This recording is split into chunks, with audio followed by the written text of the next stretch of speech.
Assalamualaikum warahmatullahi wabarakatuh. Perkenalkan, nama saya Sarfina. Di sini saya akan menjelaskan tentang komunikasi serat optik. Video ini dibuat untuk memenuhi tugas UTS Komunikasi Serat Optik R01. Saya merupakan mahasiswi informatika di Universitas Nasional. Baik, berikut adalah video penjelasan tentang komunikasi serat optik. Pada video kali ini terdapat 4 bagian. Bagian yang pertama, kita akan membahas tentang jaringan sistem komunikasi serat optik menggunakan software OptiSystem 7.0. Pada bagian kedua, akan dijelaskan tentang cara kerjanya. Lalu pada bagian ketiga, mengukur parameter optical power dengan harga power laser transmitter 0 dBm dan variasi panjang serat optik diubah, yaitu 40 km, 50 km, 60 km, 70 km, dan 80 km. Lalu yang terakhir akan dibahas mengenai cara mengukur parameter OSNR, yaitu Optical Signal to Noise Ratio, pada setiap perubahan jarak. Dan juga mengukur parameter bit error rate pada setiap perubahan jarak. Langsung saja masuk ke bagian yang pertama. Definisi komunikasi serat optik. Serat optik adalah salah satu media transmisi yang dapat menyalurkan informasi dengan kapasitas besar dengan keandalan yang tinggi. Berlainan dengan media transmisi lainnya, maka pada serat optik gelombang pembawanya tidak merupakan gelombang elektromagnet atau listrik, akan tetapi merupakan sinar cahaya laser. Sebagaimana namanya, maka serat optik dibuat dari gelas silika dengan penampang berbentuk lingkaran atau bentuk-bentuk lainnya.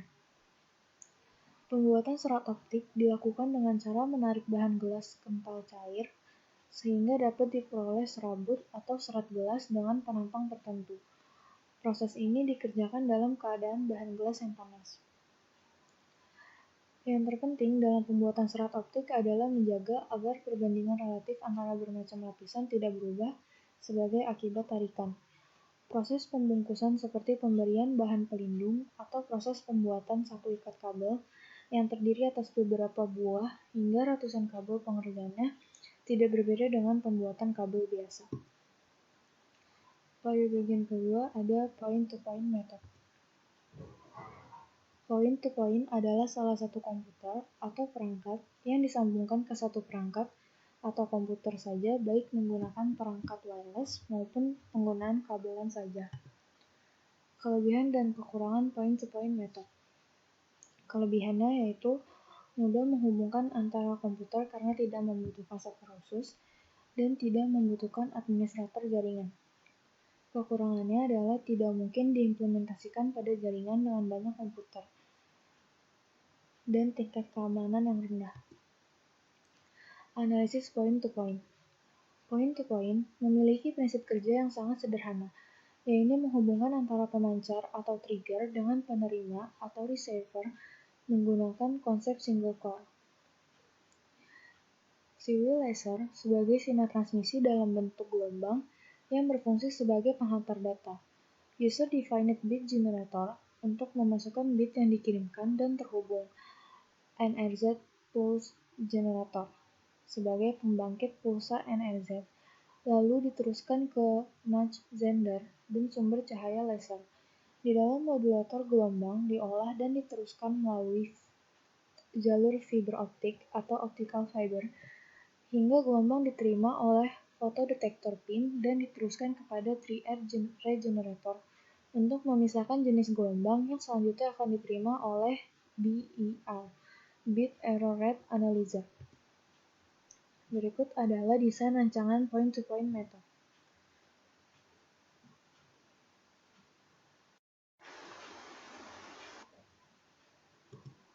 Selanjutnya akan dibahas tentang simulasi point-to-point method. Pada halaman berikut ini terdapat capture tentang perbandingan panjang dari 40 sampai 80 km. Hasil perhitungan dari optical upper jika power laser transmitter memiliki power konstan di 0 dBm dengan reference wavelength di besar 1550 nm, maka ketika panjang serat optik sebagai berikut akan bernilai. Jika panjang 40 km, maka menghasilkan power sebesar 10,44 dBm. Lalu jika panjang 50 km akan menghasilkan power sebesar 12,44 dBm. Jika panjang 60 km, maka power yang dihasilkan adalah 14,44 dBm. Jika panjang 70 km, maka power yang dihasilkan adalah 16,44 dBm. Lalu jika panjang 80 km, maka power yang dihasilkan adalah 18,44 dBm. Lalu selanjutnya ada parameter optical signal to noise ratio. Pada halaman ini juga terdapat screen capture perbandingan hasilnya. Hasil perhitungan dari optical upper jika power laser transmitter memiliki power konstan di 0 dBm dengan reference wavelength di besaran 1550 nm, maka ketika panjang serat optik 40 km menghasilkan ONSR sebesar 32,614 dB. Jika panjang 50 km, maka akan menghasilkan ONSR sebesar 32,613,484. Jika panjang 60 km, maka menghasilkan ONSR sebesar 32,6101,85.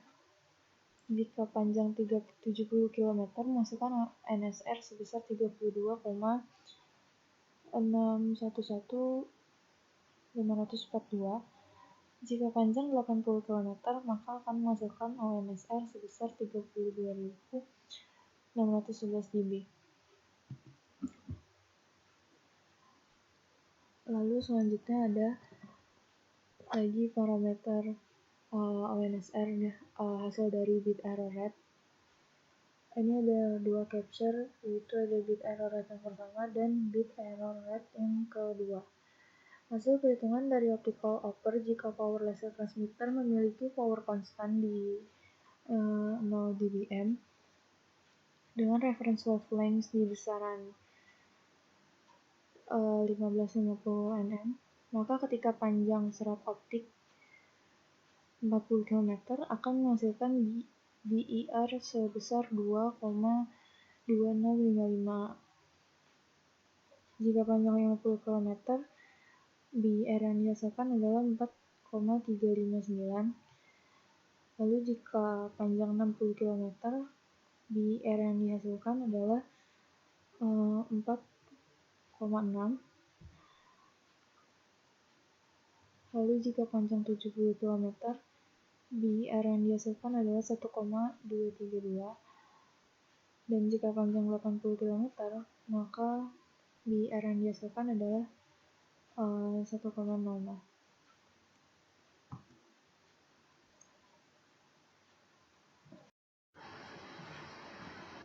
Nah, pada halaman ini terdapat screen capture dari hasil tes serat optik pada panjang 40 km.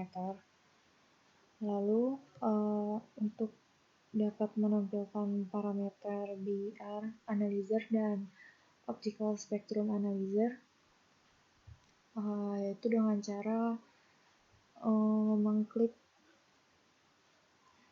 mengklik dua kali icon yang ada di BER analyzer. Lalu akan ditampilkan gambar seperti yang ada di layar. Nah, untuk dapat mengetahui parameter OSNR, yaitu dengan menambahkan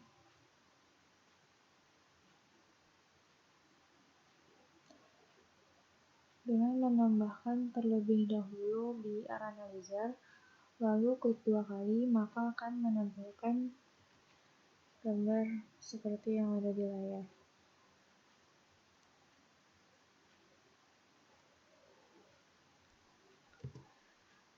Nah, pada halaman ini terdapat hasil tes serat optik pada panjang 50 km. Cara yang digunakan untuk melihat parameter juga sama seperti pada panjang 40 km di halaman sebelumnya. Lalu ini adalah hasil tes serat optik pada panjang 60 km. Untuk dapat melihat parameternya juga sama seperti cara pada panjang 40 km. Nah, ini adalah hasil serat optik pada panjang 70 km. Berikut adalah BR Analyzer dan Optical Spectrum Analyzer-nya, seperti yang ada di layar. Cara yang digunakan juga sama. Dan yang terakhir ada hasil tes serat optik pada panjang 80 km. Ada BR Analyzer dan Optical System Analyzer. Seperti ini hasilnya. Cara yang dilakukan juga sama seperti cara pada kilometer sebelumnya. Nah, sekian video dari saya. Semoga apa yang disampaikan bermanfaat. Wassalamualaikum warahmatullahi wabarakatuh.